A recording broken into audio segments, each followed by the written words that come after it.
And we will bridge now. It will be about the same, almost about the same. We will welcome Tomáš Tramita.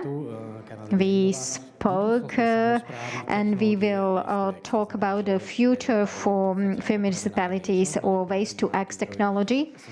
So I'm very curious, what are you going to overwhelm us with and how optimistic you are going to be about future? Are you going to be optimistic?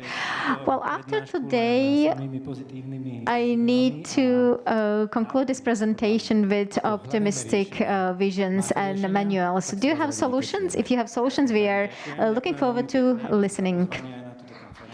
Thank you very much for invitation to this conference. I would like to start by noting that maybe some of my words will invoke that I really support these solutions, but I want to apologize in advance because yes, that's what I make my living of, and since last few years I have built 9 new facilities. I'm not a lobbyist, but I make my living from constructing those. I'm a bit sorry that with our contribution we come with at the time when the municipalities have to address crucial topics such as consolidation and economic development. But let's not forget, just like Mr. Chovanec presented, the waste is always created. And I mean, we can communicate and discuss anything, but we need to say that we linearly put this waste to landfills. This is how we learned it from our predecessors, and this is what we are used to and what we give to further generations, unfortunately. But I believe that this conference will at least have one good contribution, and gentlemen from the municipalities will see this presentation and will get inspiration that yes, we have heard that some countries in Europe will be flooded because there is climate change. We have disaster with CO2 emissions. However, we have to be aware of that, understand it, and then we need to define what we're going to do. It's very easy. Well copied means half discovered. So that's waste to X technology. For the beginning, I have this picture because people are interested in green infrastructure. I don't have my own picture. I used Google Earth from this summer. So what do you think? What do you see on this picture? What do you see here? Well, basically, we are looking at the very same thing. However, it's just different way of waste management. So now you are looking at the closed waste landfill in Stará Ľubovňa, Šibeničná Lúka, and next to it there was a new villa neighborhood where quite expensive properties are sold. But I would like to know whether these people know what is under this hill just behind their street. Who doesn't know what was on the first picture? It's kind of extreme. From Denmark, it's the same facility as here, but maybe not all of you know that also behind this facility there are engineers from Slovakia. This was created in Trenčín, part of it, and if there was Mr. President from Trenčín municipality, maybe he would be surprised. He would be surprised that just behind his office this facility was designed. So this is what it can also look like in a wider center of Paris, 1 kilometer from PSG football stadium, and it processes 15,000 tons of waste per year, almost in the center of the city. So well copied is half invented, so we don't have to invent anything. For example, the Canave Dia Innova AEG is also active in Slovakia since 2017, thanks to my colleagues, Mr. Kuruc and Drozdik, who with a lot of dedication and hard work managed to bring world leader in in engineering and projecting for waste management into Slovakia. So technologies are available, and we produce the facilities, or we create facilities. So when I sent this presentation to Mr. Rappan to check, he was shocked that, oh my God, this is for 3 hours and you have 30 minutes. And I said, okay, I will take my chance and I will give you a very short overview of these WTX technologies. So first we need some input. We use some technology, we get something, we get output, and we have sustainable demand. So if we have unrecyclable waste as an input, we can put it into some facility, then we get electricity as well as heat, which we can get to grid. Moreover, we will get some ash, which in some countries, if there are capacities available, can serve as a construction material for road building, road construction. We can also recycle in this way some metallic metals, and we can also get to CO2.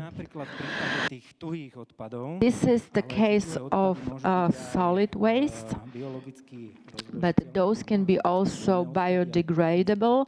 For example, the green waste or kitchen waste, which can be thrown to another type of facility as an input, and we can produce biogas, and which we can then combust and get electric energy and heat.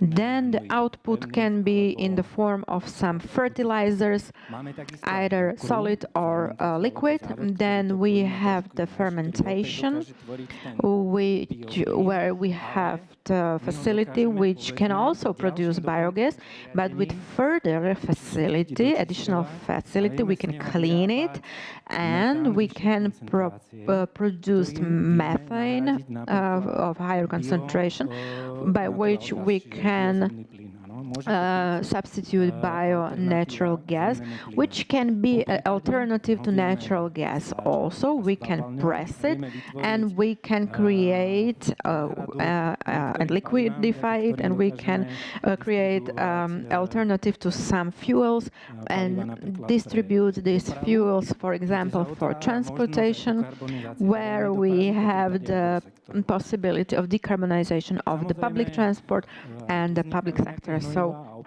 here also some fuels, fertilizers are created, and CO2. So if we need to liquidify those, we can then use it as liquid CO2, which is further used at the production of certain fertilizers or in industry, depending on the distribution scheme where such a facility is placed. There are these kind of possibilities to apply the outputs. So one of the greatest sources of emissions in zero facilities is the CO2 production, which is considered to be an unwanted effect, but in combustion it's impossible without CO2. But for this we also have facilities that can catch the CO2 and liquidify it. For example, right now we can turn it into liquid, and it's currently being prepared. this kind of project. If we acquire these resources and find, as I have mentioned, or as it has been mentioned by Mr. Professor, some resources of cheap energy, which can be from renewable sources, if possible, there can be countries or locations where these resources are created, and under certain circumstances those can be interesting because through electric energy consumption, we could get to processing of water through electrolysis, and then to get the hydrogen. And if we have the hydrogen, we have option to use it as a resource for automotive, or if we use power to gas facility, whereby the methanation technology, we could process hydrogen with liquid CO2, and we could get a syngas, which is a synthetic gas, and it's a substitution for synthetic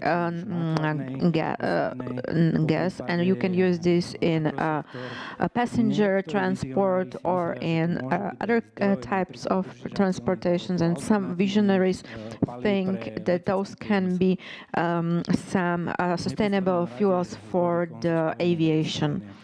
Hydrogen is also related to batteries, again for automotive. So we made it from the waste when we stop consider them as something which needs to be disposed of at the landfill. Through some technology, we made it to some substitutions for, let's say, heat production, electric energy, or substitution for fossil fuels and gases. And all of this is a very nice scheme which is ever growing. However, we have the question to answer: what is the value of these solutions?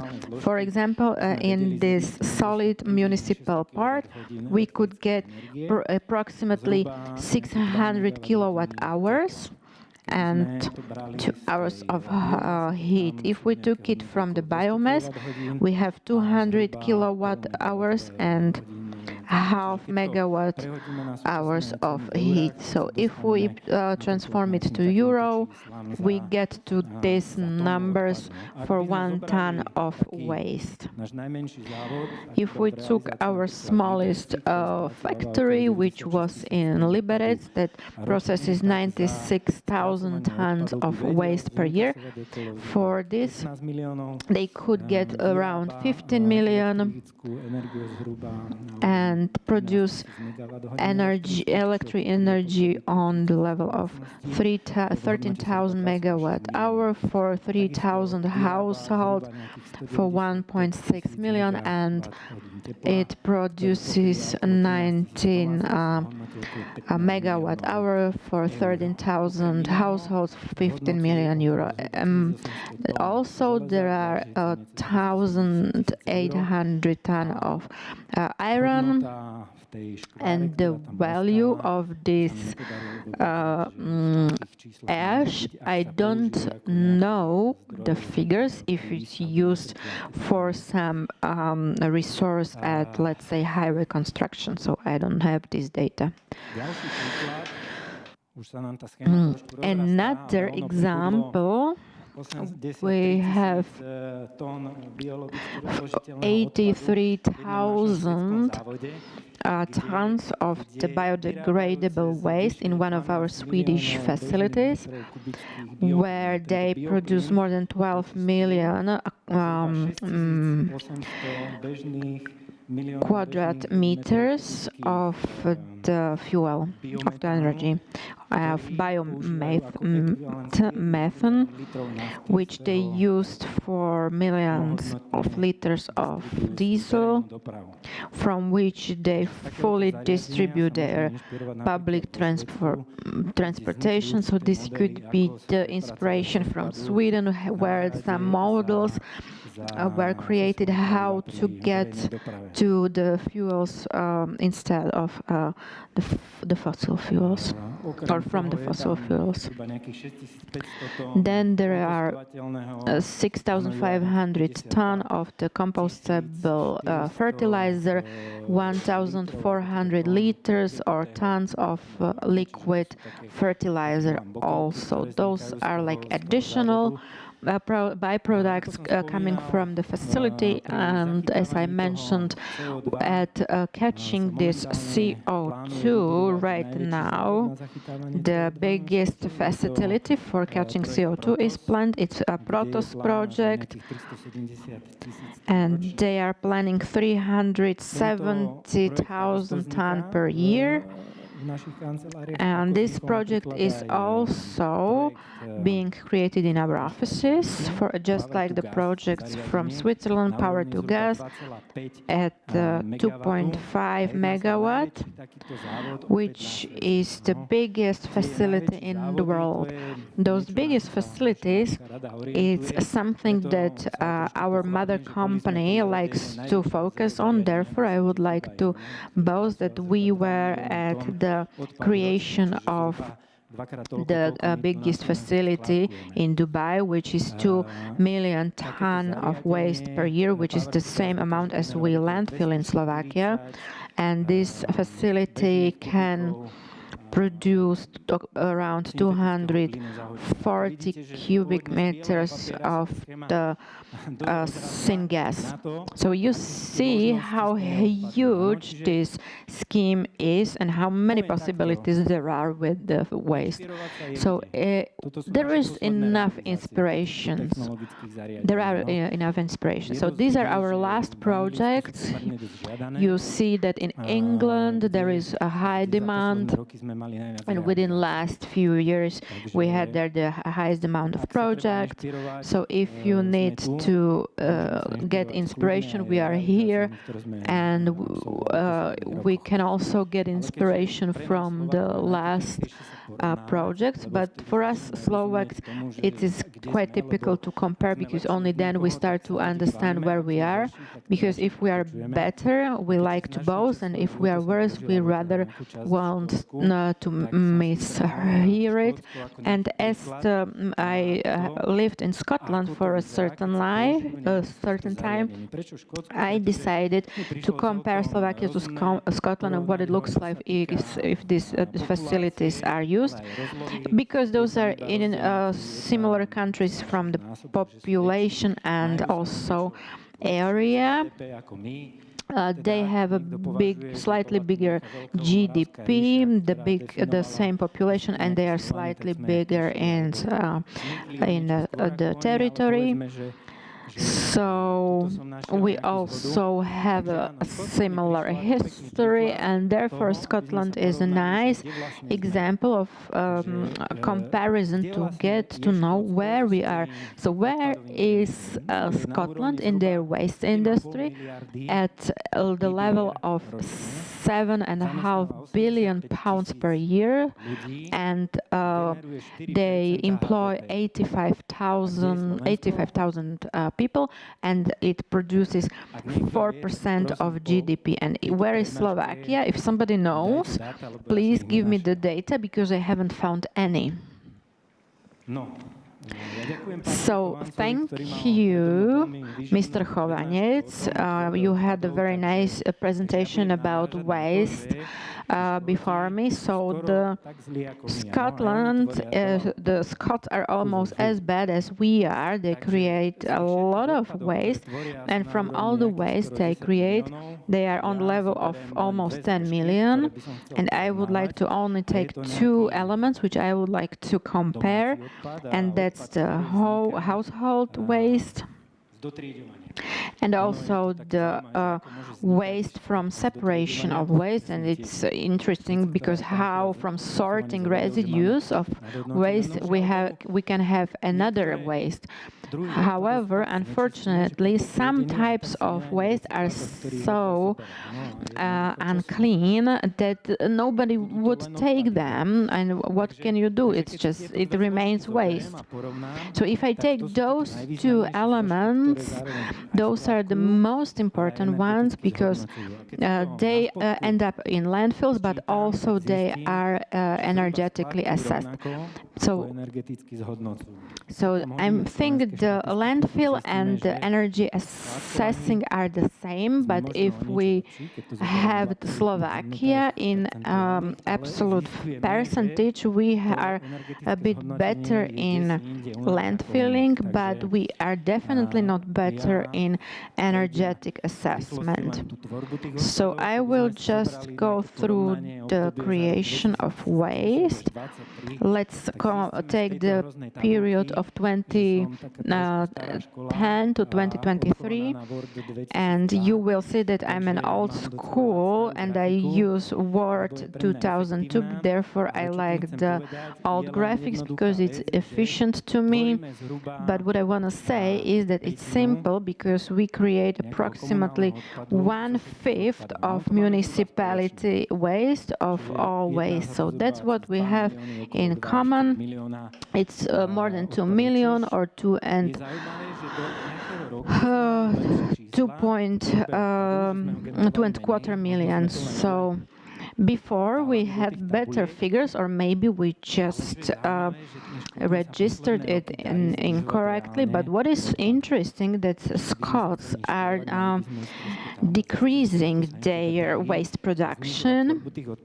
They're managing to create less waste because, as you can see, in the past they produced more waste than we did. So let's go to the battlefield of recycled and composted waste. Recycle rate in Scotland is on the level of 43%, which is worse than us. And those are the values of these figures. Those are recyclable and compostable. Recycled and composted. You can see here the procedure of recycling. So if you want to open ironworks or sell plastics in Scotland, you see that it would be quite convenient because there is still quite the same volume. And it also can be interesting in the case of biodegradable element, because within the last 13 years there is this element of this part of the waste, so you can go there and use this biodegradable waste. In Slovakia, fortunately, we are better at recycling, and I want to be at least a bit positive. So if we improve the statistics of sorting out textiles, and if we improve the collection of kitchen waste, and we kind of fine-tune the system as long as the political situation let us do that, we can get to 60%, which is a great number, which even the more developed economies in Europe cannot achieve. So if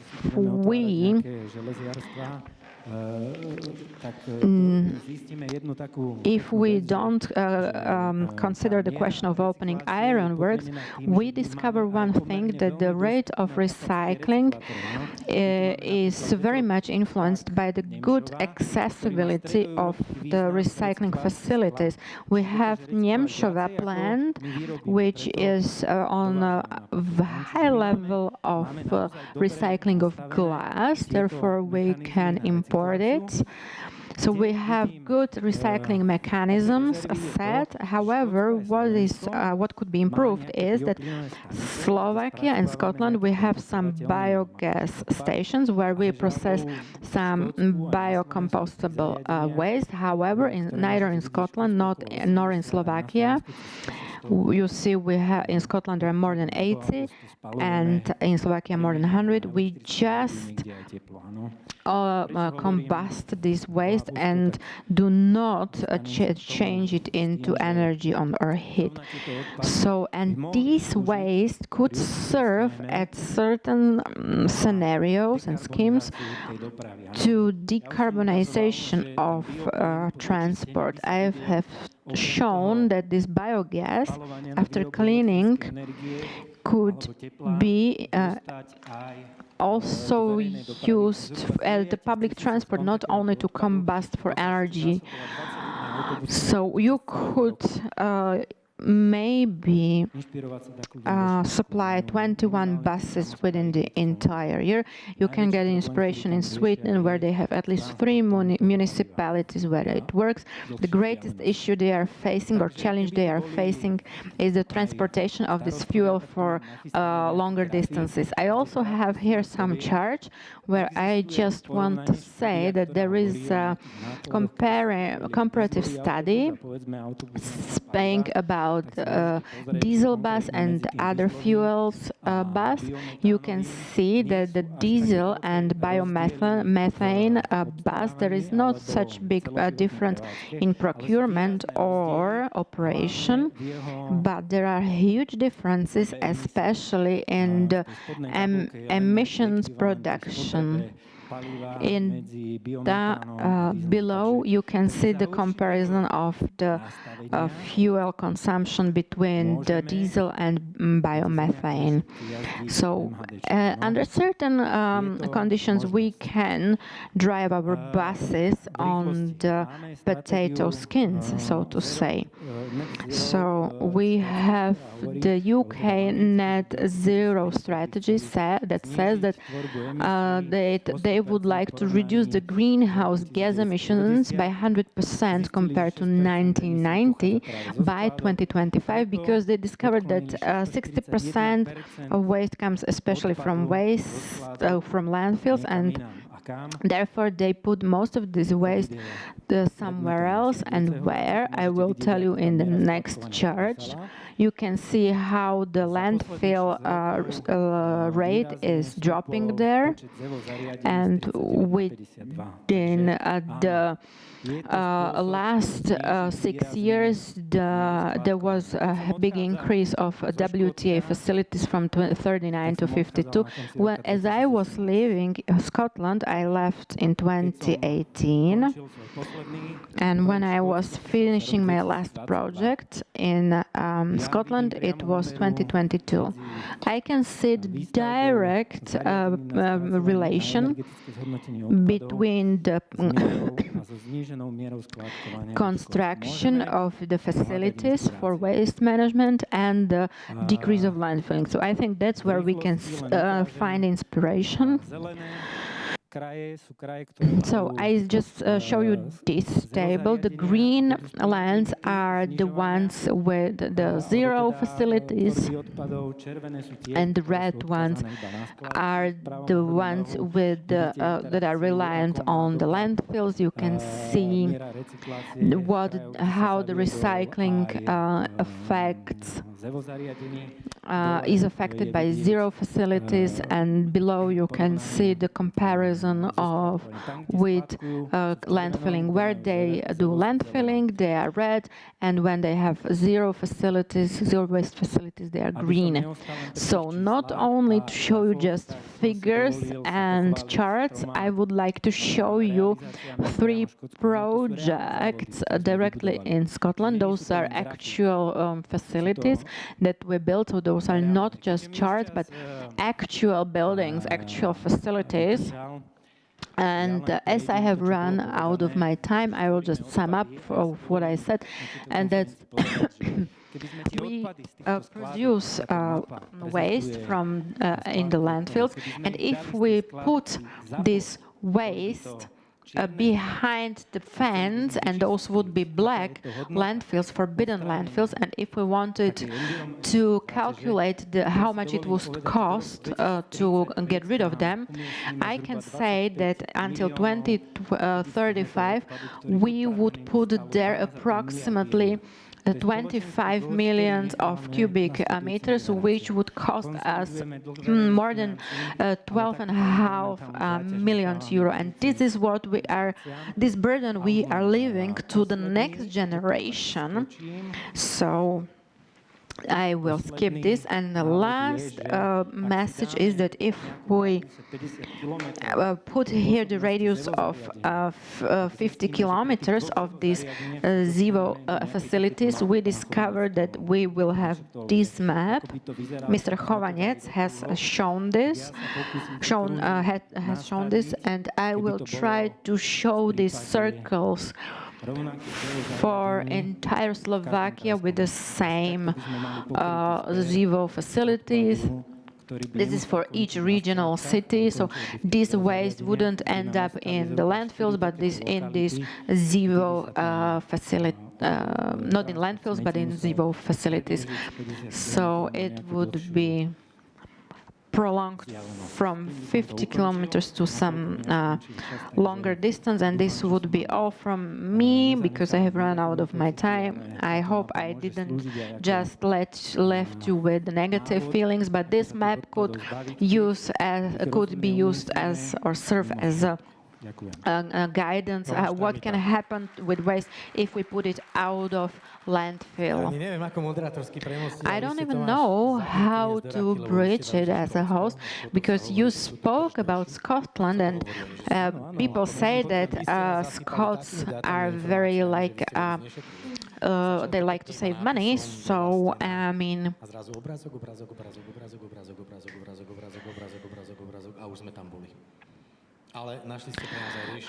I am happy that you found solutions for us. I've at least heard some, and Mr. Chovanec, is it true? Yes. Okay, so thank you very much. How much does it take until one understands what you present here? 2 months, 3 months, 1 year? How long would I have to study here? On 1st of January 2017, I didn't even know what is ZIVO facility, so 8 and 9 years. Oh, I'm ready and I'm young, I have still some time. So thank you very much.